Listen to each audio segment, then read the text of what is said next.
नमस्कार, स्वागत है कंचन टीवी पर। कंचन टीवी ट्राई सिटी में अक्सर आपको वो शख्सियत या वो संस्थाएं दिखाती रहती है जो समाज के लिए कुछ अच्छा काम करते हैं। आज जब हम हाईवे से जा रहे थे तो एक संस्था हमारी नज़र में आई। सरदार जस्सा सिंह आहलूवालिया जी के नाम पर एक चैरिटेबल ट्रस्ट बनाई गई है। ट्रस्ट लोगों के बीच मेडिकल फैसिलिटीज़ दे रही है और नाम मात्र 10 रुपये की फ़ीस पर वो काम कर रही है। संस्था के ट्रस्टी मोहित वालिया जी हमारे साथ है। सबसे पहले स्वागत है आपका कंचन टीवी पर। धन्यवाद यशपाल जी, आपका यहाँ पर आने पे बहुत बहुत स्वागत। वालिया साहब, जानना चाहूँगा किस तरह की संस्था है, कब ये आपने बनाई है और कौन कौन इसके ट्रस्टी हैं और किस तरह के काम ट्रस्ट कर रही है? सर, ये ट्रस्ट जो है हमने करीब 2 साल पहले बनाई है जी। और ये ट्रस्ट बनाने का हमारा मकसद ये है कि हम लोगों तक जो मेडिकल फैसिलिटी है वो कम से कम खर्च में और ठीक तरह से लोगों तक पहुंचा पाएँ। और बहुत सारी अल्टरनेटिव थेरेपीज़ हैं जिससे आजकल लोग ठीक हो सकते हैं। आज के दिन हर आदमी कमर दर्द, सर्वाइकल, इस तरह की चीज़ों से परेशान है।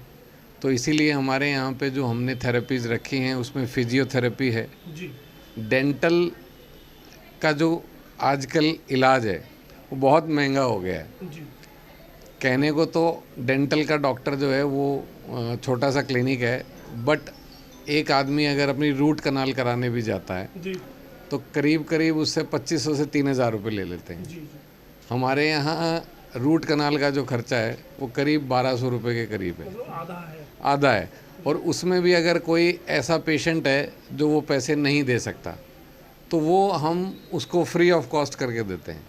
मतलब ओपीडी भी फ्री, 10 रुपये नाम मात्र आपने कर रखी है। जो अंदर थेरेपी लेता है या कोई ट्रीटमेंट लेता है उसमें भी छूट है। गरीबों के लिए बिल्कुल मुफ्त है। बिल्कुल जी। अगर कोई ऐसा व्यक्ति है जो पैसा खर्च नहीं कर सकता और उसके पास दवाई के पैसे भी नहीं है तो दवाई भी हम लोग फ्री ऑफ कॉस्ट दे देंगे। वालिया साहब, कितने लोग हैं जिनकी सेवा आप डेली कर रहे हैं या कितने लोग हैं जो संस्था के हॉस्पिटल में सुविधाएं ले रहे हैं? ऐसा है, हम लोग ऑलरेडी 14 कैंप लगा चुके हैं कोविड वैक्सीन के। ये सबको पता है ज़ीरकपुर में, और वो फ्री ऑफ कॉस्ट ही लगाए थे हम लोगों ने सरकार की मदद से। और अभी करीब करीब 30 से 40 लोग डेली हमारे यहाँ आते हैं। हमारे यहाँ लैब की फैसिलिटी भी है, हमारे यहाँ डेंटल है, एक्यूप्रेशर है, पंचकर्मा है, आयुर्वेदिक डॉक्टर हैं, एलोपैथिक डॉक्टर हैं, नेचुरोपैथी है, और इसके अलावा होम्योपैथिक है। प्लस इसके अलावा लैब के जो टेस्ट हैं 550 रुपये में पूरी बॉडी के सारे टेस्ट कर देते हैं। जबकि मार्केट में कितने का मिलता है? मार्केट में सर 1200 रुपये, 1400 रुपये, और हमारे यहाँ लैब यहीं पे लगाई हुई है। ये सबसे बड़ा रीज़न है।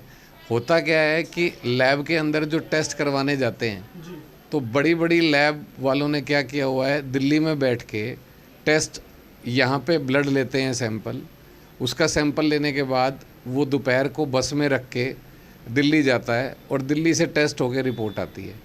सुबह 8 बजे का लिया हुआ ब्लड, मुझे आप ये बताइए, सुबह 8 बजे का लिया हुआ ब्लड अगर उसका 2 बजे टेस्ट हो रहा है तो क्या रिपोर्ट आएगी? तो हम पहले हम यहीं पे कर सैंपल यहीं लेते हैं, टेस्ट यहीं करते हैं। कोई बड़ा अगर टेस्ट है तो वो हम अतुल्या एक लैब है लोकल बड़ी लैब है, उनसे कराते हैं। वालिया जी, कैसे ये विचार मन में आया कि समाज की सेवा की जाए, कुछ लोगों का भला की जाए? कैसे विचार आया? देखिए सर, मुझे 2 साल पहले हार्ट अटैक आया था और मुझे 2 स्टंट डाले गए और मुझे कहा गया कि और 2 स्टंट आपको डालने हैं। तो मुझे ऐसा लगा कि नहीं, मुझे और नहीं डलवाने चाहिए। तो उसके बाद मैं जब घर आया तो काफ़ी टाइम घर पे रहने के बाद मुझे लगा कि यार आजकल एक तो मेडिकल बहुत महंगा हो गया है, एलोपैथिक खासकर। दूसरा, मुझे कुछ ऐसा करना चाहिए जिससे समाज में आज आप अगर किसी डॉक्टर के पास कोई जाता है, डॉक्टर पे जाने से पहले वो पहले केमिस्ट के पास जाता है दवाई लेने। केमिस्ट वो दवाई दे तो देता है लेकिन उसको पता नहीं है कि इसको एक्चुअल में हुआ क्या है, क्योंकि वो ना तो चेकअप करता उसका, वो अपने अंदाजे से दवाई दे देता है, अनुसार दवाई दे देता है। और ये जो एलोपैथिक दवाइयाँ हैं ये बाद में जाके हार्ट अटैक, दिमाग में न्यूरो में प्रॉब्लम। आप आज देखो सर, एक भी ऐसा आदमी नहीं है जिसको एसिडिटी ना मिले। आपको 2 स्टंट डले, डॉक्टर ने बोला कि 2 और हम डालेंगे, फिर आपने क्या अपने हॉस्पिटल में ट्रीटमेंट कराया, उससे ठीक हुए? हाँ जी, उसके बाद मैंने बहुत सारे चीज़ों का देखा कि कहाँ पे क्या इलाज होता है। तो मैंने बहुत सारी जगह पे जाके देखा, बात की, तो मुझे लगा कि बहुत सारी अल्टरनेटिव थेरेपीज़ ऐसी हैं। जैसे हमारे यहाँ एक डॉक्टर हैं नेचुरोपैथी की, एक्यूप्रेशर की, तो फिर मैंने उनसे इलाज कराया, एक्यूप्रेशर और नेचुरोपैथी।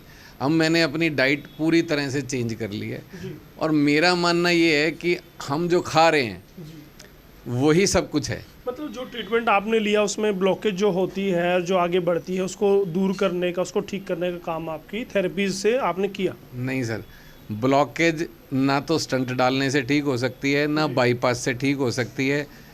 आपको ब्लॉकेज कभी भी ठीक नहीं होती। स्टंट जो डलता है उसमें आपकी आर्टरी को खोल देते हैं, तो उसमें से आपकी ब्लॉकेज वहीं रहेगी, ब्लड जाना शुरू हो गया।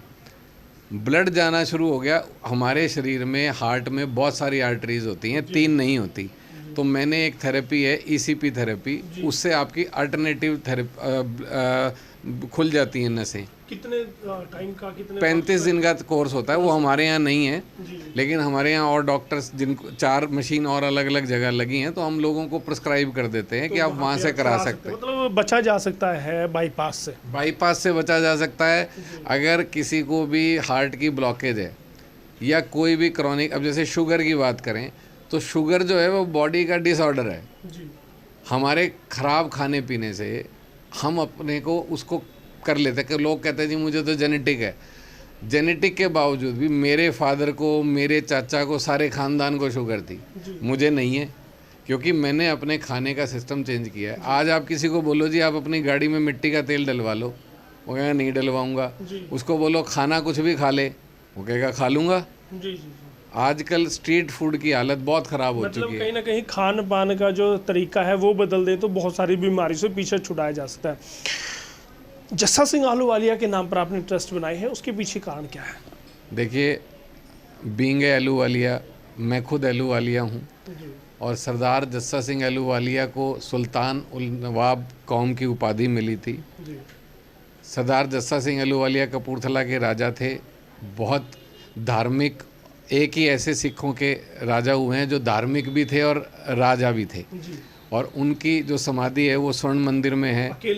अकेले ऐसे राजा रहे हैं, क्योंकि स्वर्ण मंदिर सबके लिए एक बहुत रिस्पेक्टफुल जगह है, और वहाँ पे उनकी समाधि है। इसी से पता लगता है कि उन्होंने जीवन में कैसे जीवन जिया था।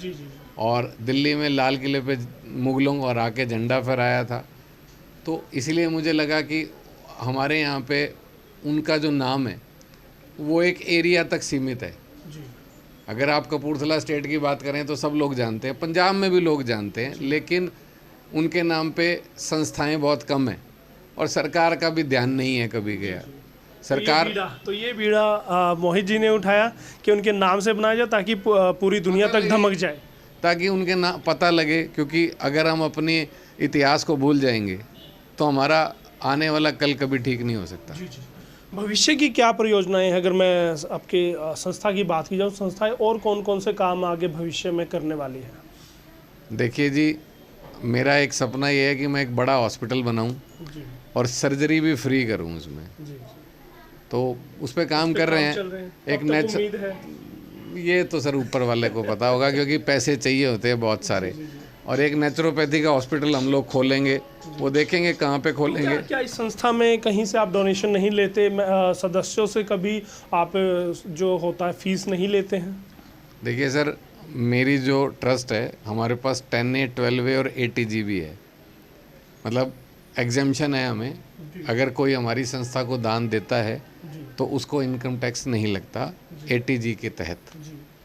तो कभी कभार कुछ लोग हैं जो दे जाते हैं। लेकिन अगर कोई अभी ये वीडियो देखने के बाद अगर बहुत सारे लोग हैं वो चाहें कि आप अच्छा काम कर रहे हैं, आपकी मुहिम के साथ जुड़े, आपके वालिया समाज के लोग हैं वो चाहें कि महापुरुष के नाम से आपने संस्था बनाई, उनको आगे बढ़ाया जाए, तो क्या वो संपर्क कर सकते हैं आपसे? बिल्कुल कर सकते हैं सर। और ये देखो, ये मेरी बिरादरी के लिए नहीं है, यहाँ सबके लिए, सर्व समाज के लिए है। और हम लोग जितना अच्छा कर सकते हैं उतना कोशिश करते हैं, और इसमें मैंने कभी किसी से कोई अभी तक ऐसी कोई हेल्प ली नहीं है कि बहुत बड़े, ये मैंने खुद के पास से ही सब कुछ किया है अभी तक। और लोगों को ठीक है, और मेरा कोई मकसद भी नहीं है कि मैं कोई महान बन जाऊंगा, मुझे कुछ नहीं लेना देना सर, सेवा करनी है। मुझे महान नहीं बनना सर, ना ही मुझे कहीं अपने आप को शो करना है कि मैंने कुछ किया है, ठीक है ना। ये मैंने लोगों के भले के लिए किया है, मेरा पर्पस है जितने ज़्यादा लोगों को फ़ायदा मिल सके उतना बेटर है। चलिए, मैं बहुत बहुत धन्यवाद करूंगा और डबल आपका धन्यवाद करूंगा। एक तो आपने जस्सा सिंह आहलूवालिया जी की चैरिटेबल ट्रस्ट के जरिए लोगों की सेवा की है, समाज की सेवा की है, एक धन्यवाद उसके लिए, और दूसरा धन्यवाद हमारे से बात करने के लिए। सर देखो, आप अच्छा काम आप कर रहे हो, आपके साथ हैं, जहाँ अच्छा काम होगा सर वहाँ मैं सबके साथ हूँ। बहुत बहुत धन्यवाद। तो देखिए, मोहित वालिया जी हैं, संस्था के जरिए अच्छा काम कर रहे हैं, उनका अपना इमिग्रेशन से जुड़ा काम भी है। वो बताते हैं कि बहुत ही कम पंजाब के अंदर रजिस्टर्ड इमिग्रेशन एजेंसीज हैं, उन्हीं में से एक उनकी एजेंसी है, और उसके साथ साथ वो समाज सेवा भी लगातार कर रहे हैं। और सबसे बड़ी बात कि अपनी संस्था के जरिए, अपने कारोबार के जरिए वो बहुत सारे लोगों को, बहुत सारे युवाओं को रोज़गार देते हैं। ये भी एक बहुत बड़ी बात है। समाज का हर तरीके से वो भला कर रहे हैं, तो ऐसे व्यक्तित्व को हम भी धन्यवाद देते हैं। और धन्यवाद अब आपको भी देंगे कि इस वीडियो को शेयर जरूर कीजिए दोस्तों, क्योंकि अच्छे कामों को प्रेरणा हमेशा मिलती रहनी चाहिए, उनको शाबाशी मिलती रहनी चाहिए। ये काम आपका शेयरिंग करेगी। और कंचन टीवी को सब्सक्राइब जरूर कीजिएगा। बहुत बहुत धन्यवाद कंचन टीवी के लिए। यशपाल कंचन।